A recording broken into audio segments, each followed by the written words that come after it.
हाय, मैं संत कुमार। आज मेरा नया टॉपिक है ऊष्मा उपयोग में ऊर्जा दक्षता।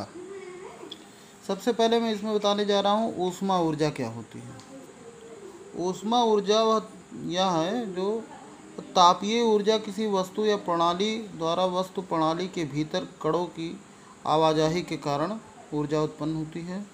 तापीय ऊर्जा विभिन्न प्रकार की ऊर्जाओं में से एक है, जहां ऊर्जा को कार्य करने की दक्षता के रूप में परिभाषित किया जा सकता है तथा कार्य लागू बल के कारण किसी वस्तु की गति है। एक प्रणाली बस कुछ सीमा के भीतर वस्तुओं का एक संग्रह है, इसलिए थर्मल ऊर्जा को उसके कणों की गति के कारण काम करने की दक्षता के रूप में वर्णित किया जा सकता है। उदाहरण के लिए इसमें ले सकते हैं थर्मामीटर पर डिग्री सेल्सियस या फ़ारेनहाइट में किसी वस्तु या प्रणाली के भीतर जितने तेज कण चलते हैं उतना ही अधिक तापमान नोट किया जा सकता है। सेकंड है दोस्तों थर्मल एनर्जी का अनुप्रयोग।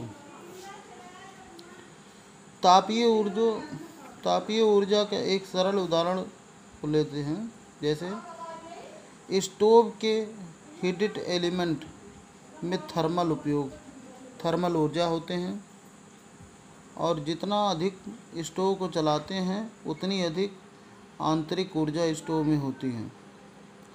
बहुत ही बेसिक स्तर पर ऊष्मीय ऊर्जा अणुओं की गति के कारण जो कि स्टोव के मेटल एलिमेंट को बनाती है, अणुओं को हिलाते हुए नहीं देख सकते हैं आप। हम जो है अणु जितने तेज होंगे उसमें उतनी अधिक आंतरिक थर्मल होगी।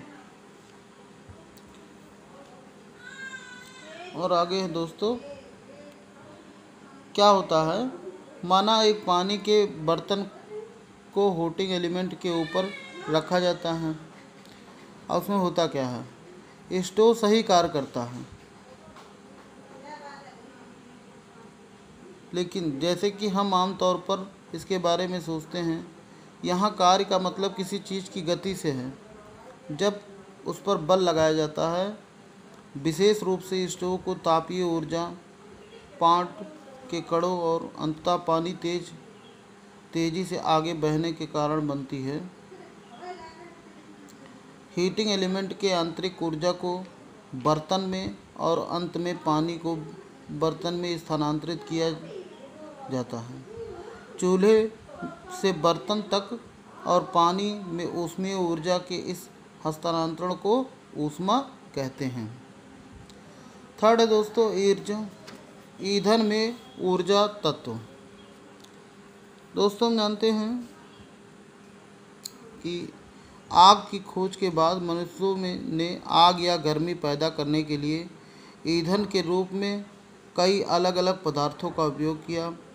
जानवरों के गोबर से लेकर कोयले और तेल तक, और हाल ही में परमाणु प्रतिक्रियाएं भारी मात्रा में जीवाश्म ईंधन का उपयोग करने के बारे में बहुत चिंता है, क्योंकि वायुमंडल में कार्बन डाइऑक्साइड के बढ़ते स्तर को जन्म देती हैं।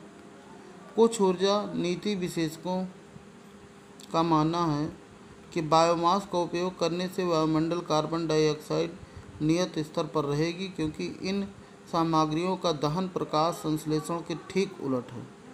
हालांकि बायोगैस बायोमास के अधिकांश रूपों को आसानी से परिवहन या उपयोग किया जा सकता है। बायोमास ईंधन के साथ नई प्रौद्योगिकी बायोमास को अधिक उपयोग करने योग्य उत्पाद में परिवर्तित करने के लिए माइक्रोबियल फर्मेंटेशन का उपयोग करती हैं।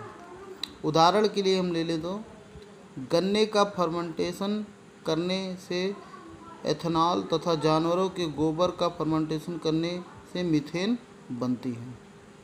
इस प्रयोग को करने के लिए उद्देश्य केवल यह है कि दो ईंधनों का दहन करने से उत्पन्न ऊर्जा में कितना अंतर है। मिट्टी का तेल हाइड्रोकार्बन का मिश्रण है तथा अधिक घटी हुई केमिकल अवस्था में है तथा वायु का कोई भी अणु नहीं है।